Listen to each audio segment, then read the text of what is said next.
যে পরিমাণে অন্যান্যের কাছে আছে, যাদেরকে টাকার কুমির বলা হয়, যারা ইতিমধ্যেই আওয়াজ আসতেছে কানে যে তারা টাকার ছড়াছড়ি করতেছে। এই নির্বাচন যদি টাকার খেলা চলে আর টাকার ছড়াছড়ি চলে, যেগুলো আচরণবিধির সরাসরি লঙ্ঘন, তাহলে তো নির্বাচন আর নির্বাচন থাকবে না, প্রহসনের নির্বাচনে পরিণত হবে। এই জন্য প্রশাসনকে বলবো মানে চৌকান্ন থাকা এবং আমাদেরকে এই অবৈধ চর্চা থেকে আমাদেরকে হেফাজত করা, আমাদের সমাজকে হেফাজত করা, যুব সমাজকে, ভোটারদেরকে অন্তত কালো টাকায় যেন মানুষ বিভ্রান্তিতে না পড়ে যায় এবং ভুল জায়গায় ভোট না দিয়ে বসে, এজন্য এগুলোকে নিয়ন্ত্রণ রাখার যে ব্যবস্থা নেওয়ার দরকার সেটাও তাদের করতে হবে ইনশাআল্লাহ। আর একটা জিনিস বড়ই অপ্রিয় হলো বলতে হয়, সেটা হলো নির্বাচনে যেই পেশি শক্তি, মাসেল শক্তি, যেটা মাসেল পাওয়ার বলে, অথবা আমরা সরাসরি বলবো সন্ত্রাসী, যে দলেরই হোক, যারা নির্বাচনে কোনো ধরনের প্রভাব বিস্তার করতে পারে এমন সন্ত্রাসীদেরকে অ্যারেস্ট করা। নির্বাচনের আগেই তাদেরকে অ্যারেস্ট করেন, নির্বাচনের পরে ছেড়ে দিয়ে আদব কায়দা শিখায়, কিন্তু নির্বাচনকালীনে সময়ে যেন তারা কোনোভাবেই সমাজে বিচরণ করতে না পারে। আর এই কাজ করতে গিয়ে নির্দোষ মানুষ যেন কোনোভাবেই আপনাদের আইনের পেছে পড়ে জেল না খাটে, সেদিকেও লক্ষ্য রাখতে হবে।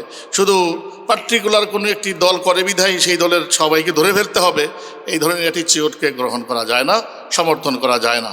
যে কোনো দলেরই হোক, সন্ত্রাসী সন্ত্রাসী, আর ভালো মানুষ ভালো মানুষই। যারা ভালো মানুষ যে কোনো দলের হতে পারে, তারা যেন নিরাপদে থাকে। সন্ত্রাসী গ্রেফতারের নামে একেবারেই মানে ভুয়া মামলা দিয়ে কাউকে আপনি গ্রেফতার করে নিয়ে গেলেন, তাহলে ওই ফ্যামিলিটার অবস্থা কি হয়? কোনোভাবেই আমরা চাই না যে এই কালো টাকার ব্যাপারে অথবা সন্ত্রাসী গ্রেফতারের ব্যাপারে গিয়ে কোনো বানোয়াট মামলা হোক আর সেই মামলায় কোনো মানুষ মানে কষ্ট ভোগ করুক, এটা আমরা কোনোভাবেই সমর্থন করি না, চাই না। বাকি রইল এই পর্যন্ত যা হয়েছে, এই জন্য প্রশংসাও করতে হয় প্রশাসনকে, যেন এই পর্যন্ত যা হচ্ছে একেবারে বড় ধরনের কোনো মিস্টেক কেউ করেছে বলে আমাদের চোখে ধরা পড়ে নাই। সামনের দিকগুলো যেন এর চেয়ে আরও ভালো হয়, সেই আবেদন জানাচ্ছি। আমি এই পর্যন্তই আপনাদের সাথে বলতে চাচ্ছিলাম, বাকি আপনাদের পরামর্শ চাই।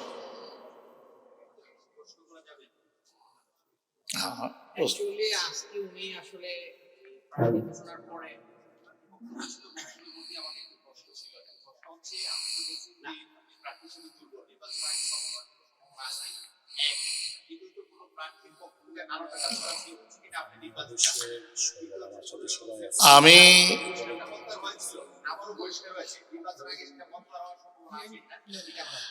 এক নম্বর কথা হলো দুর্বল। আমি যেই ভাষাটা ব্যবহার করেছি, আমি ব্যক্তি হিসেবে বলেছি, না হয় আমার চাইতে শক্তিশালী দলের সমর্থন নিয়ে কেউ নেই মাঠে। আমি দেশের বৃহত্তর দলের সাথে জোট করেছে আমার দল, সেই জোটের প্রার্থী বিধায় আমি দলীয়ভাবে যে নমিনি, আমি সবচাইতে শক্তিশালী আলহামদুলিল্লাহ।